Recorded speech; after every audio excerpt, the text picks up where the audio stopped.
اور بڑا آسانی سے آپ نے جو ہے 95,000 93,000 آپ کا فوجی بغیر گولی چلائے ہوئے اروڑا کے قدموں پر آپ کا سرنڈر کرتا ہے.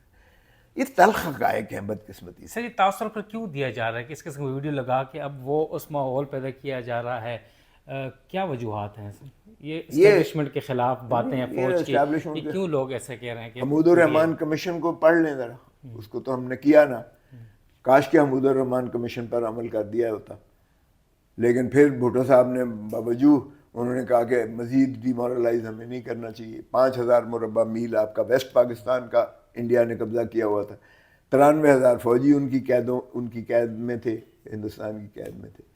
سملہ ایگریمنٹ جو ہوا تھا وہ آپ نے دیکھ ہی لیا، جس طرح سے پھر بھٹو صاحب نے باہر کیف ایک اپنی جانب سے کی، اور پھر اس کو جو ہے بلڈ کرنا کا کوشش کی گئی کہ ویسٹ پاکستان کو. لیکن پھر ویسٹ پاکستان میں ہم نے 73 کا آئین تو دے دیا.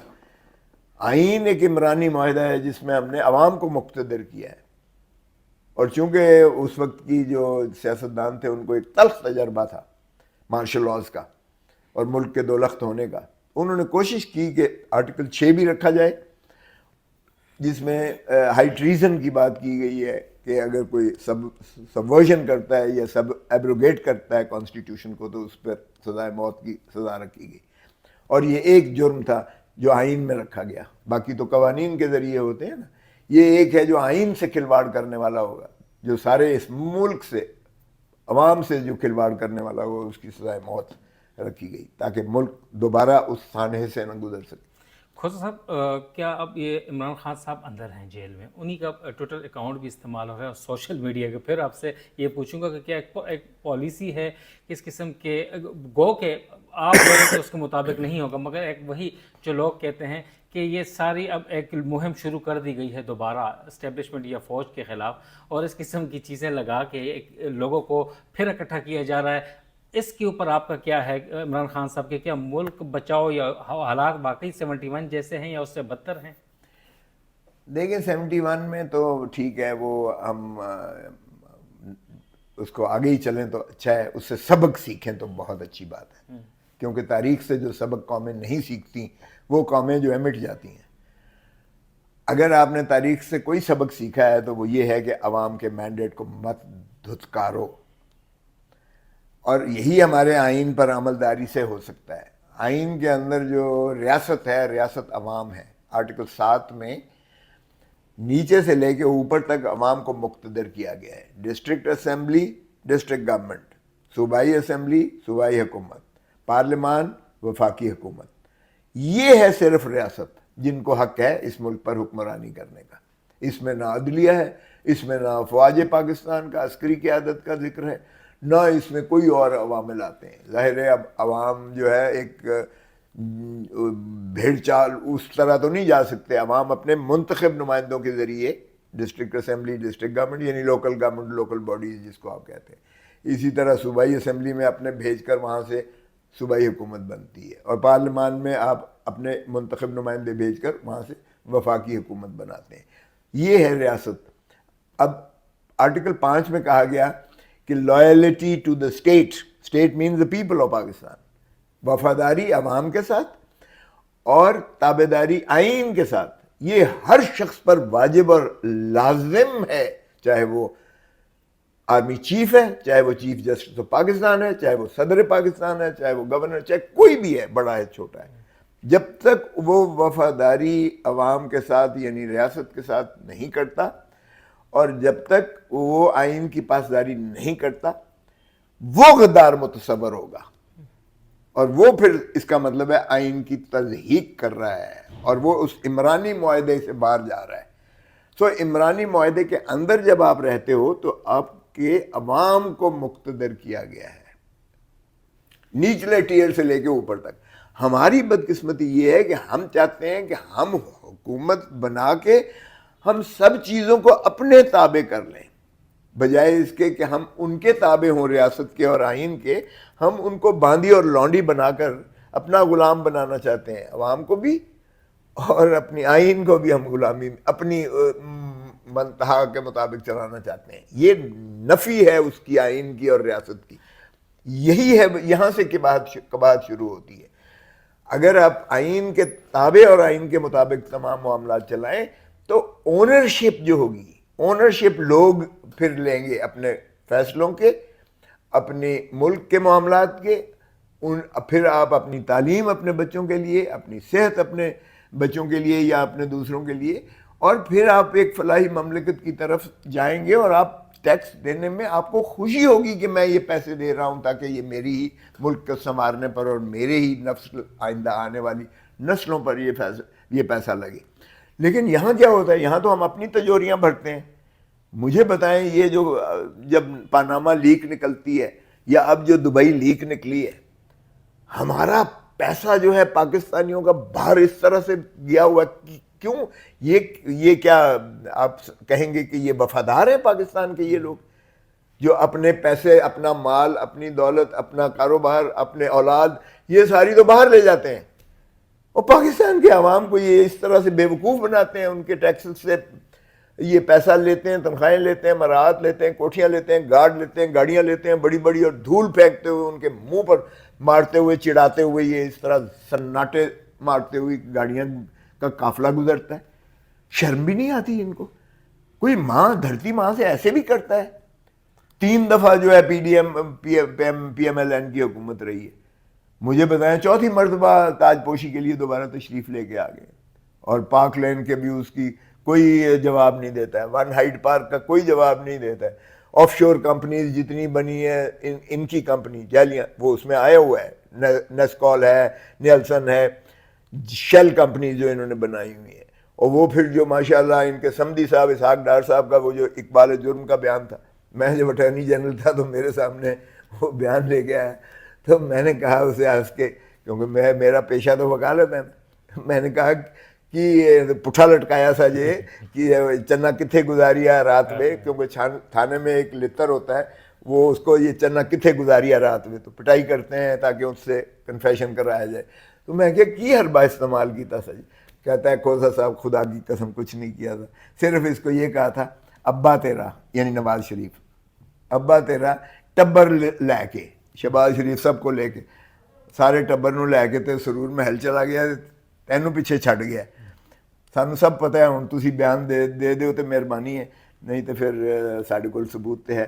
تو کہتا ہے اتنی بات کی ہم نے، اور اسحاق ڈار کو سمجھ آ گیا کہ مجھے تو انہوں نے فیملی سمجھا ہی نہیں ہے، مجھے تو چھوڑ کے پیچھے چلے گئے ان کے رحم و کرم پر۔ اس نے کہا مجھے لے چلیں، اور وہاں جا کے وہ کہتا ہے جو طوطے کی طرح اس نے جوڈیشل کنفیشن، اس نے بتایا کہ ایک قاضی فیملی ہے لندن میں، ان کے اکاؤنٹس میں کس طریقے سے یہاں سے پیسہ بھیجا گیا، پھر کس طرح سے لیئرنگ کی گئی اس کو تاکہ وہ کیموفلاگ کیا جائے۔ خصوصاً ملک ریاض صاحب کا بہت اہم ترین بیان آیا ہے ٹویٹر کے اوپر، انہوں نے کہا تھا، اس کو کیسے دیکھتے ہیں کہ عمران صاحب کی دفاع میں انہوں نے ان کے خلاف بیان دینے سے انکار کر دیا ہے، اور ان کے خلاف اسلام آباد میں کریک ڈاؤن بھی شروع کر دیا گیا ہے ان کی سوسائٹی کے؟ یہ میں آج حیران ہوا ہوں، یہی شرمناک، عطا تارڑ نے پھر یہی ذکر کیا اس کا، آپ جو کہہ رہے ہیں۔ یہ دیکھیں، چونکہ میں خود اس میں وکیل ہوں اور میں نے ہی ضمانت کروائی ہے، یہ القادر ٹرسٹ والے 190 ملین والے کیس میں محترم عمران خان صاحب کی ضمانت کروائی ہے، یہ ایک ہفتہ ہی ہوا ہے ضمانت۔ اس میں حقائق یہ ہیں کہ یہ 190 ملین پاؤنڈ یہ ملک ریاض کا اپنا پیسہ تھا۔ ملک ریاض ایک بزنس ٹائکون ہے، مانا ہوا، اگر وہ اپنے کاروبار کے لیے پیسے باہر لے جاتا ہے، مبشرہ اس کی بہو یا اس کا بیٹا علی یہ لے جاتے ہیں اور ان کے اکاؤنٹس ہیں۔ شروعات کہاں سے ہوتی ہے؟ One Hyde park palace Hasan Nawaz کا، جو محترم نواز شریف صاحب کے فرزند ارجمند ہیں، انہوں نے ملک ریاض کو 50 ارب روپے میں بیچا۔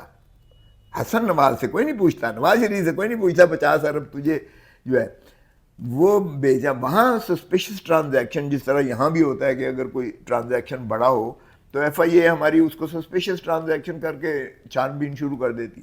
وہاں کی نیشنل کرائمز ایجنسی لندن نے 2002 کے ایکٹ کے تحت وہ بنی ہوتی ہے، انہوں نے پروبن شروع کر دیا سسپیشس ٹرانزیکشن سے۔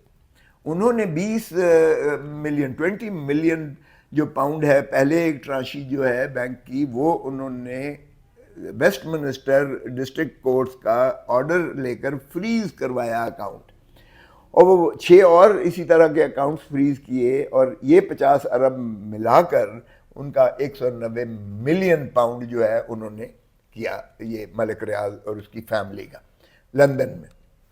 اب جب یہ انہوں نے پروب ان کیا تو یہ پریڈیکیٹڈ آفینس نہیں بنا تھا, کیونکہ پریڈیکیٹڈ آفینس ہمارے منی لانڈرنگ ایکٹ جو 2010 ہے اس کے مطابق وہ ہوتا ہے جو پروسیڈز آف کرائم ہو. اب اگر مثلا یہ آپ کا ہے تو یہ کوئی جرم نہیں ہے, آپ جہاں مرضی لے جائیں. لیکن اگر یہ آپ نے چوری کیا ہے یا مجھ سے کک بیک اور کمیشن میں لیا ہے, یا آپ سرکاری ملازم ہیں اور سرکاری ملازمت میں سے خیانت کرتے ہوئے, امانت میں خیانت کرتے ہوئے آپ لے گئے اور یہ جرم کی پاداش ہے, تو آپ اس کا لے جائیں گے, تو یہ منی لانڈرنگ ہوگی. سو یہ ملک ریاض کا چونکہ اپنا ذاتی پیسہ تھا, انہوں نے کہا ٹھیک ہے لے جاؤ. اب ملک ریاض کا وہاں سے جب یہ پیسہ آنا تھا تو ملک ریاض نے یہاں 460 ارب روپیہ دینا تھا سندھ گورنمنٹ کا, جو سپریم کورٹ نے جب ان کی بحریہ ٹاؤن کراچی کی تفتیش کرنا شروع کی تو پتہ چلا کہ انہوں نے وہاں کی بورڈ آف ریونیو سے وہ ملیر میں ایک پراپرٹی ٹرانسفر ہوئی, ملیر سے انہوں نے جو ہے آگے مختلف جگہ سے ٹکڑے لیے اور اس کو انہوں نے ایکسچینج کرنے دکھا کر جو بحریہ ٹاؤن اب کراچی بنا ہے وہ انہوں نے بحریہ ٹاؤن کراچی بنا دیا. تو سپریم کورٹ نے کہا کہ یہ سارے ٹرانزیکشن سندھ والے غیر قانونی ہیں, اور یہ 460 ارب کا چونکہ زمین کا انہوں نے تخمینہ لگا کر انہوں نے کہا بھائی صاحب یہ پیسے دیتے ہو تو تمہارے کیسز ختم ہو جائیں گے. تو انہوں نے پھر ملک ریاض نے وہاں دستخط کیے سپریم کورٹ میں, اور یہ رجسٹرار سپریم کورٹ کا اکاؤنٹ کھل گیا کہ 7 سال کے اندر 460 ارب روپیہ ملک ریاض دیں گے. ٹھیک ہے گیا. اب وہ انہوں نے نیشنل کرائم ایجنسی کے ساتھ وہاں ملک ریاض نے ایک معاہدہ لکھا, اور اس معاہدے کو عدالت نے وہاں کی, یہ مائنڈ یو پنجاب پولیس نہیں ہے, نہ پاکستان کی پولیس ہے, نہ یہ میجسٹریٹ جو ہے وہ پنجاب کے یا ہمارے ملک کے ہیں. وہاں انہوں نے اس کی تشفی کرتے ہوئے کہ یہ اس کا ذاتی پیسہ ہے ملک ریاض کا, اور انہوں نے ایک اس نے وہاں اکاؤنٹ بھی دیا سپریم کورٹ کا, ڈیزگنیٹڈ اکاؤنٹ جسے کہتے ہیں. وہ ڈیزگنیٹڈ اکاؤنٹ میں یہ پیسہ المشرق بینک لندن سے سیدھا رجسٹرار سپریم کورٹ کے اکاؤنٹ میں آیا جو ملک ریاض نے دینے تھے پیسے.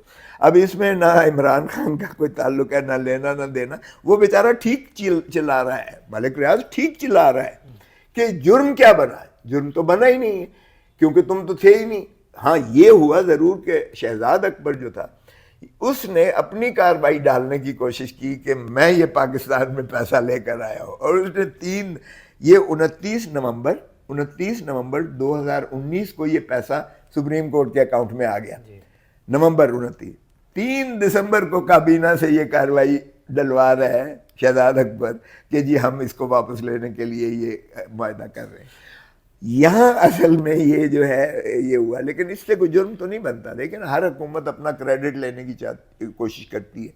نیب نے بھی بڑا کریڈٹ لیا کہ ہم 190 ملین لے کر آ گئے, لیکن شرم مجھے اس کو آنی چاہیے جو نواز شریف اور آج یہ جو کہہ رہا تھا شہزاد اکبر کہ جی 190 ملین کھا گیا, 190 ملین کا چور ہے عمران خان. ایک دھیلا نہیں آیا, یہ میں نے ثابت کر دیا. پھر اسی طرح جو اس نے ٹرسٹ بنایا سہاوے میں 458 کنال رقبہ, ملک ریاض نے کو پہلی دفعہ نہیں دیا ہے رقبہ یہاں ایک ٹرسٹ کے نام پر, اور یونیورسٹی القادر ٹرسٹ یونیورسٹی بنی ہوئی ہے, اس میں ضرور ملک ریاض نے جو اللہ کو اللہ کی خوشنودی کے لیے اور صدقہ جاریہ کے لیے کہ بچے یہاں پڑھیں گے اور مفت تعلیم حاصل کریں گے, وہ یونیورسٹی آج بھی موجود ہے. اس میں ٹرسٹی ضرور ہے عمران خان اور بشرا بی بی, لیکن یہ شہادت میں آ گیا کہ ایک دھیلا انہوں نے بینیفٹ اس میں سے نہیں لیا. نہ کوئی اپنا ملازم لگوایا, نہ کوئی ان کا چاچا بابا ماما تایا, کوئی بھی وہاں جو ہے کر سکتا ہے, اور وہ ٹرسٹ کا نام موجود ہے بدستور. البتہ انہوں نے آ کے تباہ حالی کر دی ہے کہ اب ان کی تنخواہیں دینے لائق کوئی بھی وہاں خوصا صاحب, سائفر کے بارے میں کتنے پر امید ہے کہ بس 1-2 روز میں ہونے والا ہے فیصلہ اس کا؟ سائفر کا تو میں نے عرض کیا کہ یہ تو پاکستان کی جو ہے 25 کروڑ عوام کی غیرت اور حمیت کا جنازہ نکالنے کے مترادف ہے. اگر عمران خان کی جگہ میں بھی ہوتا نا تو میں بھی ڈونلڈ لو کو اسی طرح سے جواب دیتا کہ تم کون ہوتے ہو ہمارے ملک کے معاملات میں مداخلت کرنے والے. اس سے بغاوت کی اگر بو آتی ہے یا یہ آتا ہے کہ غداری کوئی ہو گئی ہے، تو ایسی غداری بھٹو نے بھی کی تھی، جس نے ایٹم بام دیا. آج آپ کا سب سے بڑا دفاعی یہ ہتھیار ہے آپ کے پاس. تو یہ اس طرح کے کیسز کرتے ہیں. یہ تو اسی ہفتے میں مجھے کبھی امید ہے انشاءاللہ کہ سائفر کے کیس میں عمران خان بری ہو جائیں گے. سر رانا ثناء اللہ بڑے عمران خان صاحب کے حق میں بیانات دے رہے ہیں. محمود خان اچکزئی، مولانا فضل الرحمان کے بعد اب رانا ثناء اللہ اور نون لیگ کے دیگر رہنما بھی توبہ طائب ہو گئے ہیں اور کافی قریب کہیں شامل تو نہیں ہونے جا رہے ہیں پی ٹی آئی میں. دیکھیں وہ بھگت چکے ہیں نا. پہلے بی بی کا بھی میں وکیل رہا، زرداری صاحب کا وکیل رہا. پہلے انہیں نواز شریف نے اندر کیا تھا، اس کے بعد جب مشرف آیا تو نواز شریف اور اس کے ٹبر سارے کو اندر کر دیا. تو یہ بھگت چکے ہیں. رانا ثناء اللہ کے اپنے اوپر ایک ڈرگ کا کیس بنا تھا. آپ کو پتا ہے اے این ایف جو ہے، اے این ایف میں سرونگ جنرل ہوتا ہے اس کا ہیڈ سربراہ، ان کے بغیر نہیں ہو سکتا کیس. تو وہ دیکھ چکا ہے اور اسے پتہ ہے کہ آج عمران خان ہے نا، اڈیالہ جیل کے دروازے کل ان کے لیے کھلے ہوں گے. دیکھیں جب آپ اس طرح سے کرتے رہیں گے، یہ عدل بدل کرتے رہیں گے، تو نہ ملک کبھی یہ استقلال کی طرف جائے گا، نہ کبھی یہ سیاست آگے کو پنپ پائے گی. سو میرے خیال میں تو سینئر ایلیمنٹ ساروں کو سیاسی جماعتوں میں وہ مل بیٹھ کر کرنا چاہیے کہ آئے آئین پر عملداری کریں، ملک کو چلنے دیں. اور یہ جو قوتیں بیچ میں مداخلت کر رہی ہیں، دیکھیں انہوں نے حلف اٹھایا ہوتا ہے افواج پاکستان کا کہ ہم سیاست میں حصہ نہیں لیں گے. یہ عمدن لکھا گیا اس وقت اس لیے کہ سیاست میں پہلے سے جو تجربہ تھا 73 کے آئین میں یہ مندرج کیا گیا ان کی حلف میں. آپ اگر حلف کی برداری میں تو حیران ہوا کہ ایس آئی ایف سی میں آرمی چیف کو دیکھ کر میں حیران ہوا. او بھائی، این سی سی میں تو national security council, N S C میں تو سمجھ آتی ہے، نیشنل سیکیورٹی کاؤنسل میں کابینہ کے ساتھ چلیں وہ ہوتا ہے، سیکیورٹی کے معاملات ہوتے ہیں. وہ یہاں آپ اپنا کاروبار میں بھی اپنا جو ہے آرمی چیف کو بٹھاتے ہو. دیکھیں ملبس کا ایک پرنسپل ہے، ملٹری ان بزنس. جب ملٹری ان بزنس پڑھتی ہے نا تو پھر وہ کھلاتی ہے ان سیاستدانوں کو، پھر وہ بزنس بھی اپنے پاس رکھتی ہے اور ریاست بھی اپنے پاس رکھتی ہے. بہت شکریہ، بہت بہت شکریہ. سردار لطیف کھوسہ صاحب کا دبنگ انداز آپ نے دیکھا. وہ صحافی بھی ہیں، آپ نے دیکھا کہ وہ کتنے اچھے اینکر سے بھی زیادہ بہت اچھے بولتے ہیں. وہ ہمیشہ خبریں ہمیں دیتے رہتے، تو لہٰذا ان کے ساتھ ہم آتے ہیں اور نشست کرتے ہیں. اور انہوں نے بہت اچھے انداز میں بات کی، دبنگ انداز میں، کہ جو ملک کی صورتحال ہے اس وقت. اور ان کا یہی کہنا تھا کہ آئین کے تابع تمام ادارے ہوں، تمام سیاسی جماعتیں مل کر بیٹھیں تو ملک کو اس بحران سے نکالا جا سکتا ہے. نوید صدیقی کو اجازت دیں. السلام.